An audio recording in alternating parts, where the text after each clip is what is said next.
Hello, this is Jake and welcome back to another video on my automotive channel. Today we are having a look and an update on my Volvo V40 Estate. Now I will apologise in advance because I've not been very well. I've not been bringing much content to you all. I still got a bit of a bad throat, but I've not had COVID, so that's good. So what we're going to be doing is giving you a bit of an update, some of the things that I've been up to with the Volvo and everything. It's been doing everything I bought it to do, which is great. I've had a few little problems here and there, and we'll go around that and talk about that as I show you throughout the car. So first of all, I bought this car to transport models, go out with friends, have a good time, go on holidays and everything like that. And I've been on 2 holidays with it so far. Been out with my friends most of the days with it, and it's been real fun.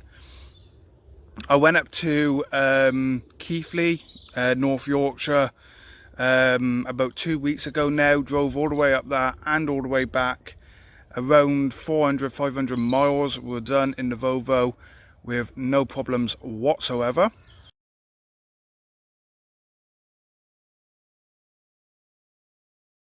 It was a really good day up there, 2 days I should say. A couple of months ago I actually took it to Wales and I stayed at a friend's place and we had a good time. We drove around Barry Island and Penarth and places like that, and again, no problems. The car's been absolutely superb.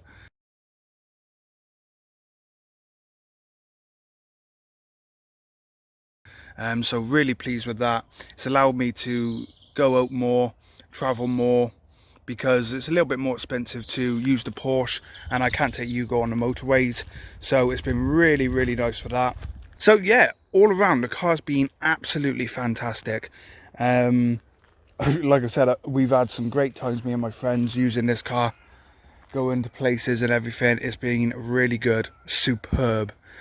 Now there's been 1 or 2 issues on the way with the Volvo. Number one was, I think I mentioned this in a previous video, but the fuel gauge had stopped working and it was always showing on red. There you go, there's the fuel gauge in there. It was always showing on the red. Now, shortly after buying the car, I noticed there was a problem with the fuel gauge, and then eventually it did start playing up. So what we done, we removed the rear seats, put a new fuel sensor in, everything. I bought it off eBay, replaced it all, been absolutely fine since, and the gauge was showing a good reading and everything. Then unfortunately the other day I picked my friend up. We was on our way to Ross and I basically lost fuel, ran out of fuel. Did not know this at the time because fuel gauge wasn't on, and we was driving down the road and unfortunately I broke down and I had to push it across the main road into lay-by where a couple of shops are, which was very fortunate that we made it there. So yeah, that was a bit of a pain. So what I'm doing now, I'm actually keeping a small fuel tank, fuel can inside the boot just for emergencies, just in case that ever happens again. The light didn't come on or nothing. The fuel light, nothing like that, nothing come on. So that was a bit of a problem. So I got a little petrol can inside and that is just for emergencies. So that's the 2 problems I've had. So yeah, we replaced the fuel sensor and everything. It was about a 20-minute job, but it wasn't that difficult. We did Google it first, that's what Google's for. So we got it sorted. But other than that, I've not had any other problems. One of the other things that I'm going to be doing is fitting some racks on the top to carry a canoe, because I'm going to start canoeing. So looking forward to that, and I will be bringing that to the channel. Should be really fun. It should really look really good with a canoe on top. I'm looking forward to see how that will look. So that's something I'm going to be doing over the winter. I still want to fix the grill as well. I'm trying to watch out for this giant puddle here, but I still want to fix the grill. Now these 2 things are snapped out. I will get a new grill eventually, but it's not a priority at the moment. Also, there's a lovely new scratch up the bonnet here. I'll explain how that happened one day, not yet. But yeah, we need to get that sorted. And I'm not sure, I might change the wheels. I saw some nice wheels online the other day on Marketplace and they were really nice. And I thought, you know what, that might look pretty good. Also, a little accident. I woke up, I went straight down the car park to get the Volvo, was half awake, and yeah, I caught the garage wall. So I will be bringing you a video how to get scuffs out of your car. Also, I've gave it a nice wash. It's not had a wash since I come back from Yorkshire. In fact, it didn't even have a wash to go up to Yorkshire. So I did give it a nice good wash this morning. Interior, you know, it's all leather.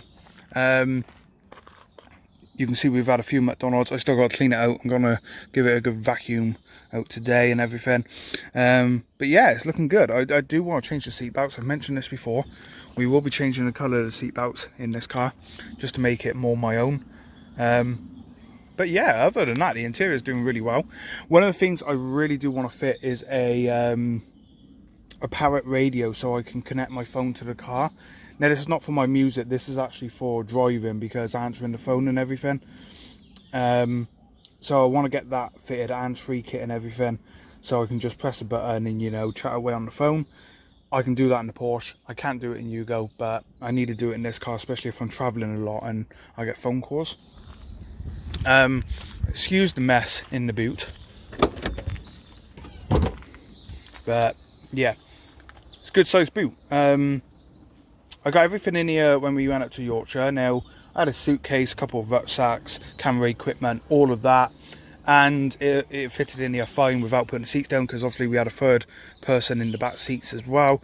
But everything fitted really nicely. I still want to get the blind fitted there and there. We're going to get that sorted. Now, it does hold on the one side but not this side, so we'll get that fixed. Like I said, I did get this also to take my dog out. I do have a dog guard that I actually got off a Volvo Estate at a scrapyard, so that's quite nice. 2 decals fitted to the car. Old Volvos never die, they just get faster. And my logo, of course, you would have first seen this on my Z3, but it is now on the Volvo as well. And then right underneath we have the exhaust, which I'm actually changing in a couple of weeks. We have a brand new exhaust going on the Volvo. Yes, it's an everyday car, it's a practical car, but it still needs to sound pretty good. Now, I've mentioned it before, I don't plan to do too much to this car, but I have been looking at body kits, and there are some very, very nice body kits out there. We will look at doing window tint on the channel. That's something I want to do. Now, I'm not going to go stupid and have the windows completely blacked out, because that is illegal. But I do want to do window tint. I've never done it on a car before. I want to see how it looks, and I thought it'd be good to show you all at the same time. There's a few other decal things I want to get for this. Nothing too serious, nothing sporty, just random stuff really that I like. Also, rear wing. You can actually get a standard Volvo rear wing that they made these cars with, and I want to get that. That'll just make it look a little bit more sporty. But yeah, there you go. That's pretty much an update on my 1.8 Volvo V40. It's been a really good car so far. It's doing everything I wanted it to do. Everything I bought it to do, it's done. So that's really, really good. So that's gonna be it for me. That is everything that I want to do with the Volvo, and some of the things that happened and what I've been up to with it. But it's been a really good car. It's done everything, like I said, I wanted it to do. I've done some repairs on it. I will be bringing you more videos of like how to remove marks and everything like that. I think that'd be quite good. Eventually I will look at small tuning things, because I think it'd be good for the channel, and how-tos and how to get rid of marks and everything like that. I think that'd be really, really good for the channel. And doing the seatbelts, of course. But yeah, thank you all for watching. Please remember to like and subscribe, and I will see you very, very soon. Bye for now.